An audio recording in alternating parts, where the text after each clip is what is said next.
الحمد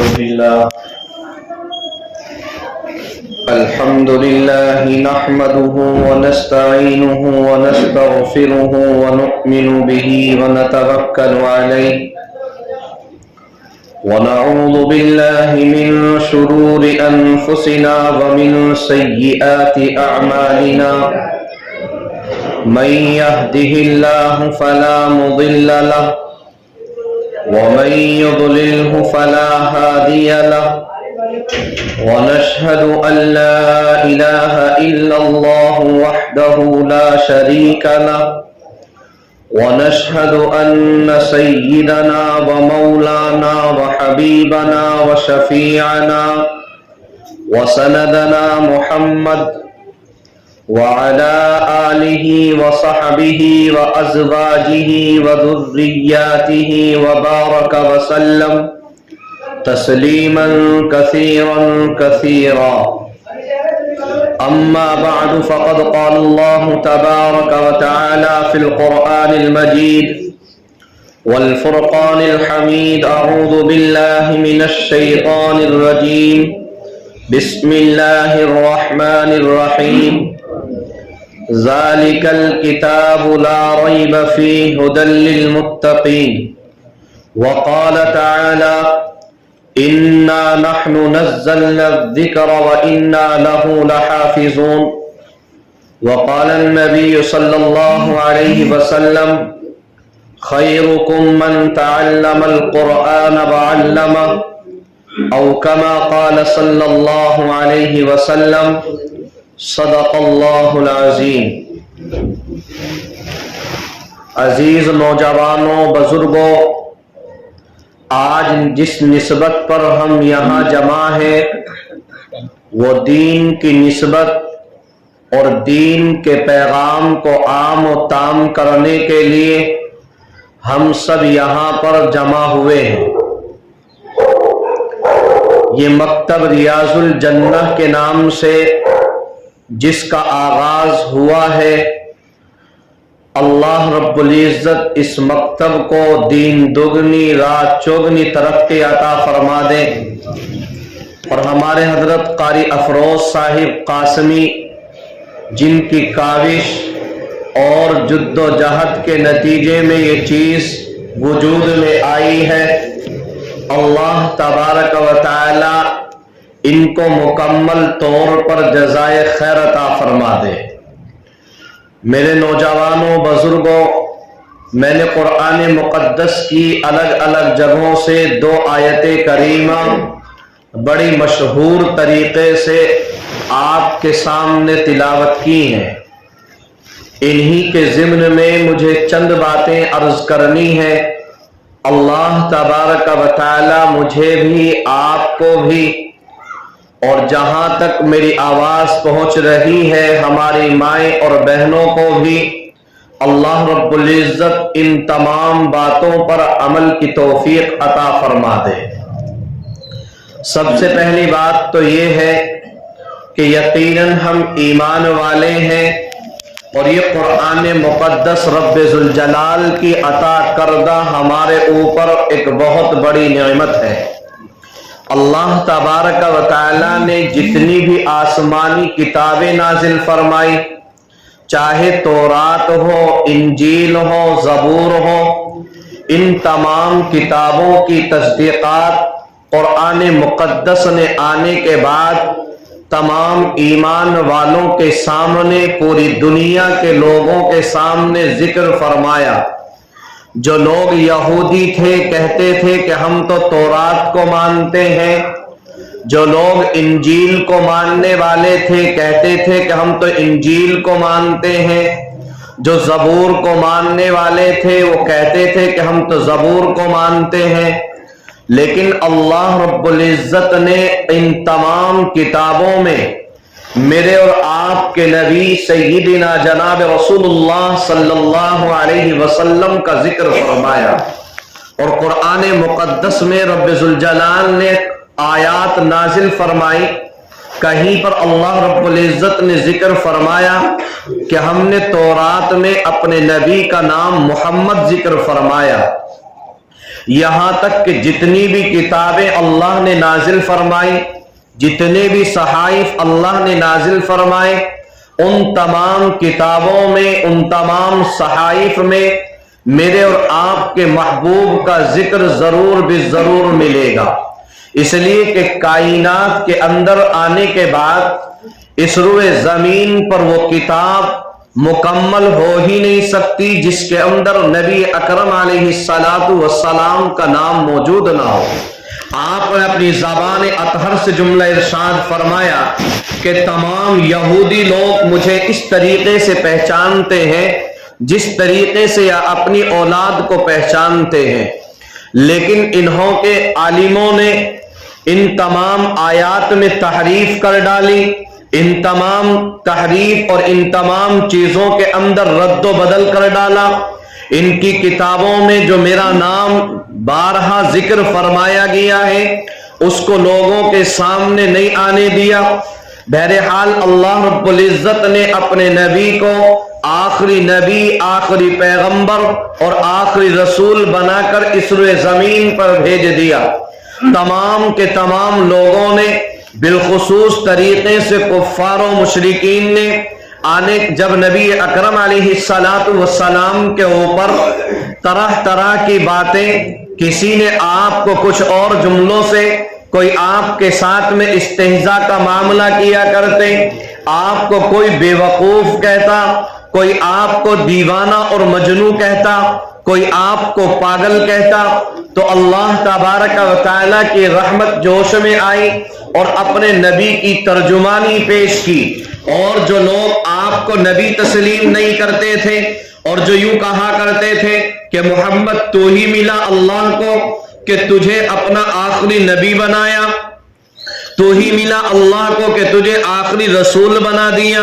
تجھے قرآن جیسی عظیم نعمت سے نوازا، تو اللہ رب العزت نے قرآن کے آیت کریمہ نازل فرمائی اور ارشاد فرمایا ما کان محمد ابا احد من رجالکم ولکن رسول اللہ وخاتم النبیین۔ ہاں یہ محمد جو ہے ہمارا رسول ہے اور تمہیں مردوں میں سے ہے۔ تم یہ سمجھتے ہو کہ ہمارے پاس تو کوئی فرشتہ آتا یا ہمارے پاس کوئی اور آتا، تو اللہ رب العزت اس کی ترجمانی پیش کر رہا ہے کہ یہ آخری پیغمبر اور آخری رسول ہے۔ اللہ نے فرمایا وخاتم النبیین، اب نبیوں کا سلسلہ ختم، رسولوں کا سلسلہ ختم، پیغمبروں کا سلسلہ ختم، اللہ کے قاصدوں کا سلسلہ ختم۔ اب اس روئے زمین کے اوپر نہ کوئی پیغمبر آئے گا، نہ کوئی رسول آئے گا، نہ اللہ رب العزت کی طرف سے نیا کوئی کلام آئے گا، نہ کوئی نئی شریعت آئے گی، نہ اللہ رب العزت کی طرف سے کوئی نیا دین نہیں آئے گا۔ یہ دین آخری دین، یہ شریعت آخری شریعت، یہ قرآن اللہ رب العزت کا آخری قرآن اور آخری کتاب، یہ اللہ رب العزت کے آخری احکام۔ اس کے بعد کوئی پیغمبر، کوئی رسول، اللہ کا کوئی قاصد اس روئے زمین پر آنے والا نہیں۔ تو اللہ تبارک و تعالیٰ نے یہ پیغام ذکر فرمایا وَلَٰكِن رَّسُولَ اللَّهِ وَخَاتَمَ النَّبِيِّينَ، یہ اللہ رب العزت نے اپنے نبی کو آخری رسول بنا کر کے بھیجا اور خاتم النبیین بنایا، اور اللہ رب العزت نے نبیوں کا سلسلہ ختم کر دیا۔ اب کوئی نبی اس دنیا میں نہیں آئے گا، کوئی رسول نہیں آئے گا، اللہ کا نیا قاصد نہیں آئے گا، کوئی نئی شریعت لے کر نہیں آئے گا۔ یہ قرآن ہمارے لیے نعمت، یہ احادیث ہمارے لیے نعمت، نبی کی سنت ہمارے لیے، نبی کی سیرت ہمارے لیے، نبی کے اخلاق ہمارے لیے، نبی کے کردار ہمارے لیے، نبی کے اقوال ہمارے لیے، نبی کے اطوار ہمارے لیے، نبی کے افعال ہمارے لیے، نبی کا طور و طریق ہمارے لیے۔ نبی صلی اللہ علیہ وسلم جن چیزوں کے بارے میں بتا کر کے گئے اور جن چیزوں چیزوں کے بارے میں کر کے دکھا کر کے گئے، وہ تمام کی تمام چیزیں ہمارے لیے یہ قرآن مقدس جو اللہ رب العزت کی عظیم نعمت ہے وہ ہمارے لیے، تو اللہ رب العزت نے اس کے لیے ہمارے اوپر کچھ اس کا انعام رکھا کہ اے لوگوں، تم دنیا کے اندر ہم نے کتاب کو بھیجا تو اس کا تمہارے اوپر حق ہے، اور اس کا سب سے پہلا حق کیا ہے کہ ہم اس قرآن کو اللہ رب العزت کا قرآن مانے، اس کتاب کو اللہ رب العزت کی کتاب مانے، اور اس کے احکام کو اللہ رب العزت کے احکام مانے، یعنی کہ ہم اس کے اوپر ایمان لے کر کے آئیں۔ قرآن مقدس میں رب ذوالجلال نے ارشاد فرمایا کل آمن باللہ وملائکتہ وکتبہ ورسلہ، ایک ایمان والے کی ذمہ داری ہے کہ وہ سب سے پہلے اللہ رب العزت کے اوپر ایمان رکھے، اور پھر اس کے بعد تمام فرشتوں پر ایمان رکھے، اس کے بعد تمام کتابوں پر ایمان رکھے، اس کے بعد تمام رسولوں پر ایمان رکھے۔ یہ ایک ایمان والے کی ذمہ داری ہے۔ تو اس کے پہلے انسان کی سب سے پہلی ذمہ داری یہ ہے کہ قرآن مقدس کو یہ سمجھے کہ یقیناً یہ اللہ رب العزت کا کلام ہے، یہ کسی کا بنایا ہوا کلام نہیں، میرے نبی کی طرف سے نہیں، بلکہ اللہ رب العزت کی طرف سے ہے۔ ان تمام کتابوں کو اندر دیکھ لیا جائے، تمام کتابوں میں تعریف کر دی گئی، تمام کتابوں میں رد و بدل کر دیا گیا، تمام کتابوں کو بدل دی گئی، اور کسی نہ کسی کتاب کو کسی کے اندر ایک آیتیں یا کسی کے اندر بہت ساری آیتوں میں تعریف کا معاملہ کر ڈالا، لیکن اللہ رب العزت نے نہ تورات کے بارے میں ذکر فرمایا، نہ انجیل کے بارے میں ذکر فرمایا، نہ زبور کے بارے میں ذکر فرمایا کہ ہم نے اس کو نازل کیا، ہم اس کی حفاظت کریں گے۔ جب قرآن مقدس کا نمبر آیا اور جب قرآن کی باری آئی تو رب ذوالجلال نے کہا اِنَّا نَحْنُ نَزَّلْنَا الذِّكْرَ وَإِنَّا لَهُ لَحَافِظُونَ، ہم اس قرآن کریم کو اتارنے والے ہیں اور ہم اس کی حفاظت کرنے والے ہیں۔ اللہ رب العزت نے جو یہاں لفظ ذکر استعمال فرمایا، علماء فرماتے ہیں اور مفسرین فرماتے ہیں کہ اس لفظ ذکر سے مراد یہاں قرآن مقدس ہے۔ تو اللہ رب العزت نے قرآن جیسی عظیم نعمت کو اتارا اور اس کے اندر رد و بدل کرنے کی ذمہ داری یہ تمام دنیا کے اوپر نہیں چھوڑی، بلکہ اللہ نے کہا ہم نے اس کو نازل کیا ہے اور ہم اس کی حفاظت کرنے والے ہیں۔ اسی مکتب کو لے کر کے یہ فکر لی گئی، اور اس وقت کے اندر بھی جب نبی اکرم صلی اللہ علیہ وسلم نے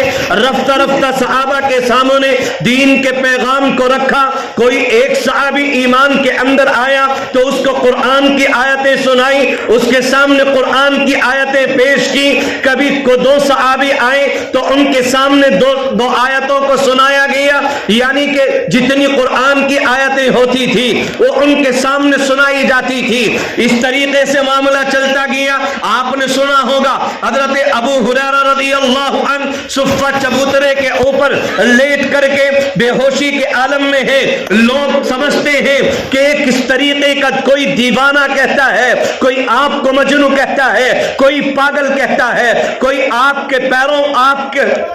آپ کی گردن کے اوپر اپنے پیروں کو رکھتا ہے کہ شاید کہ غشی کے عالم میں ہے اور اس کے اوپر یہ نزے کی حالت میں ہے، بلکہ انہیں کیا معلوم کہ نبی کا دیوانہ ایسا ہے کہ کئی دن ہو گئے بھوک کی حالت ہے اور بھوک کی شدت کی وجہ سے غشی کے عالم میں ہے، بے ہوشی طاری پر ہے۔ انہیں کیا معلوم کہ نبی اکرم علیہ الصلوۃ والسلام کا دیوانہ ہے اور نبی علیہ السلام کا غلام ہے، نبی علیہ الصلوۃ والسلام کی آپ کی عادتوں کو اپنی زندگی کے اندر لانے والا ہے۔ تو حضرت ابو ہریرہ رضی اللہ عنہ کوئی آپ کے اوپر کوئی آ کر کے اپنے جوتوں کو سنگھاتا، کوئی سمجھتا کوئی بیماری ہے اس کو سنگھا دیا جائے تو اٹھ جائے گا، لیکن انہیں کیا معلوم تھا کہ ابو ہریرہ قرآن کا پیاسا ہے، انہیں کیا معلوم تھا کہ نبی صلی اللہ علیہ وسلم کی سیرت کو اپنی زندگی کے اندر لانے والا ہے۔ تو یہ مکتب کا جیسا عمل وہاں سے شروع ہو کر اور آج ہمارے درمیان تک پہنچا، جس وقت کے اندر ہندوستان میں اس ہندوستان کے اندر انگریزوں کا قبضہ ہو چکا تھا اور انگریز مسلمانوں کو ختم کرنے کے لیے اور قرآن کو مٹانے کے لیے، علماء کو ختم کرنے کے لیے مکمل سازشیں کر رہے تھے۔ اس وقت میں بھی ہمارے علماء نے، ہمارے اکابرین نے اور ہمارے بزرگ اور ہمارے اسلاف نے یہ طریقہ رائج کیا تھا کہ جگہ جگہ پر جا کر مکتبوں کا